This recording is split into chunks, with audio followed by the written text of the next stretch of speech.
সারাদিন অফিস করে আসি, কতক্ষণ ধরে দরজায় দাঁড়ায় আছে।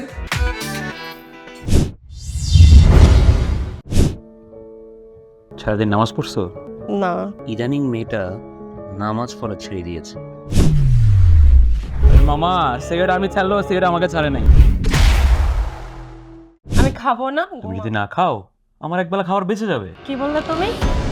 ঠিক আছে, আমি কালকে বাপের বাড়ি চলে যাব। মানা করছে কে? তুমি চলে গেলে তোমার জায়গায় আমি আরেকজনকে আনতে পারি, সেটা বুঝো না? তুমি নাস্তা না করে চলে গেলে কেন? মুনতাহার সাথে নাস্তা করছি। কি বললাম?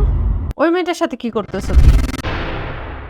তুমি এইটুকু ভালোবাসা হারিয়ে হাওমা করে কান্না শুরু করে দিয়েছো। তুমি কি চাও না আমরা দুজনে জান্নাতের অকল্পনীয় সুন্দর উদ্যানে আদম হওয়ার মতো হাতে হাত রেখে বিচরণ করি? এখন থেকে 5 ওয়াক্ত নামাজ পড়বো।